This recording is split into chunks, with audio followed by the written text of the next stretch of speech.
The only one that's not here is Hank Snyder and his wife, and they had an affair with one of their grandkids in Memphis, so that's where they are. Stand up, golf team. Let these folks see what you look like.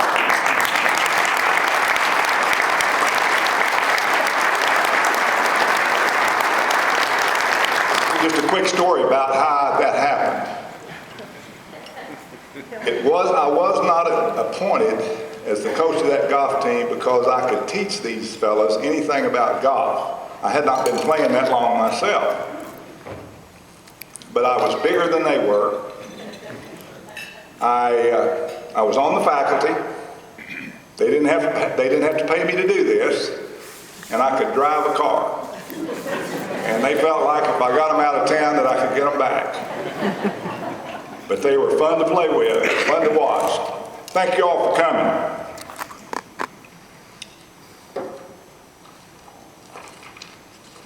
I'm not going to talk about sports now.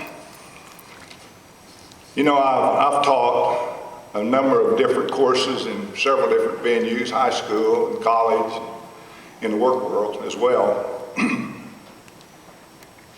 But I never taught history. But tonight,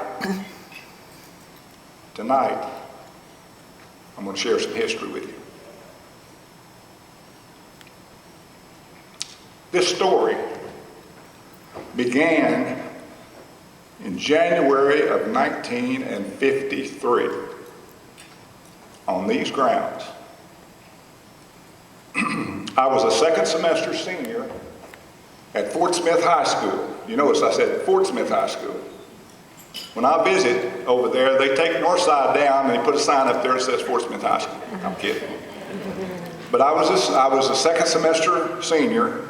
I did not take senior English. I elected to come out here and take from Miss Craviel freshman English.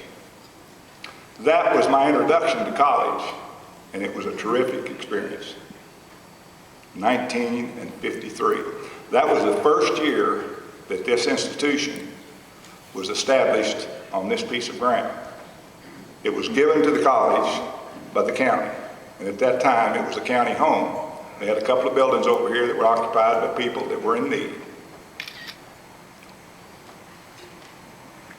You know, as we travel down this road called life, relationships make the difference. Have you ever accomplished anything in your life? Has anyone in this room ever accomplished anything in their life by themselves? Do a little soul searching. I doubt it. You've had parents.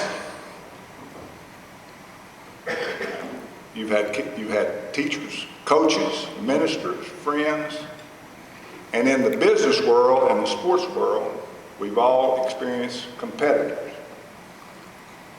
Now I can tell you, in the business world, you learn from your competitors. If you don't last. And in the sports world, if you don't learn from your competitors, you don't survive. So, when I think in terms of relationships, in this room right here, there are a lot of relationships. And there are a lot of stories that go with those relationships. Lots and lots of stories. And these stories, these histories that we are sharing, that's what we're made of. These experiences are the things that create and mold us into who we are.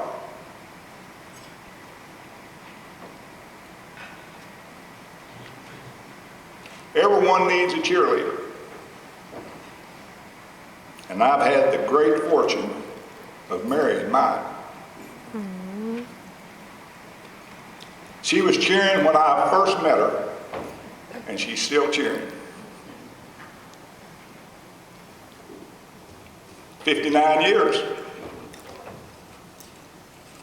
When I returned to this campus in September of 1961, I took a different road. That of a college instructor, hired by Coach, I said Coach Fullerton. Actually, he was Dean Fullerton. Why did I call him coach for? He was my 9th grade football coach at Fort Smith Junior High, which is now Darby. I ran into him in front of the First National Bank, and they had a problem. The problem was that the chemistry teacher was in the Air Force Reserve and had been activated 6 weeks into the first semester. And Coach Fullerton, for some reason, knew that I had a background in the science fields, and in chemistry in particular. He says, I need a chemistry teacher, would you come out and see me? So to make the story shorter, that's how that happened. And then I stayed here for 5 years, and they kept trying to find something that I could do, and finally after 5 years I gave up and got into industry. You know, I cannot measure the opportunities of teaching and coaching and sharing and mentoring people that needed help, how that made its mark on me. There are many students that attended this institution when I was here that are here this evening.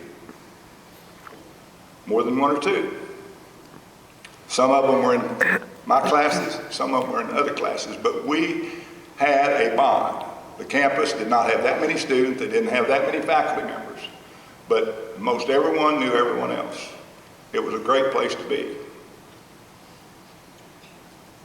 Those of you that were there, you have continued to establish relationships with one another, and because of your life, you have made things better for others.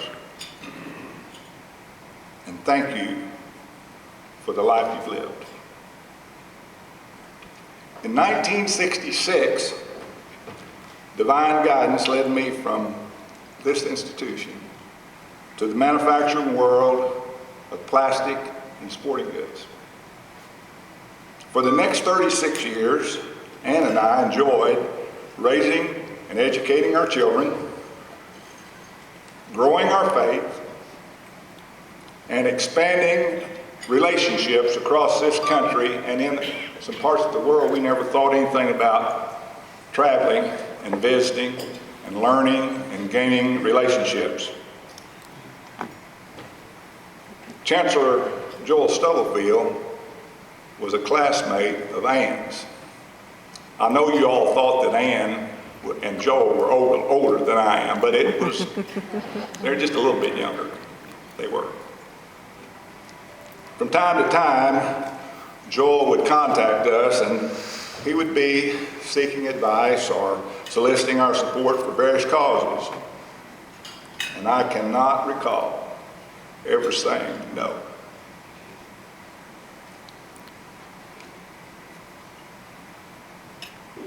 As we roll the clock back prior to Joel becoming the chancellor, his predecessors were James Cravey, Shelby Breedlove, E.T. Vines. These individuals all stood in the gap while the school struggled to maintain its balance. I am very fortunate to have known every individual, both men and women, whose names appear on every building on this campus. People who gave time, money, dedication, vision. That's who those folks are. And many of you never knew who they were. They were all great, great contributors to this school. And they were difference makers.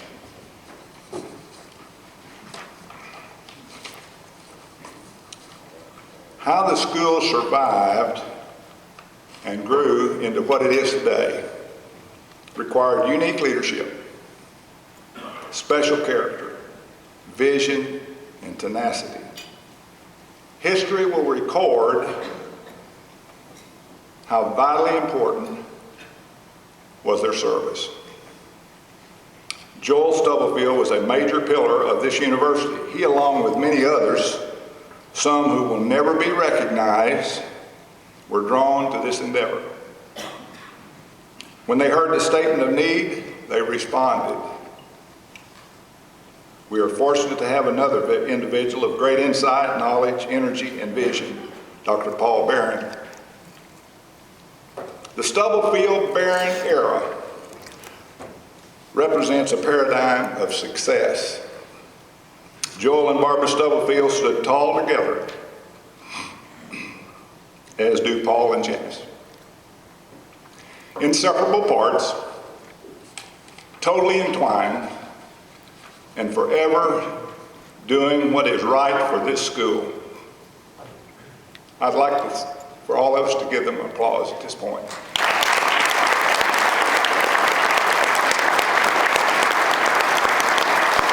Ann and I are thankful to have lived during this era. We love this place. It's part of our DNA. Here, right now, the lives of people are forever changed. You've heard people address that tonight. How is it happening? Through relationships. Thank you for being here, and God bless you all.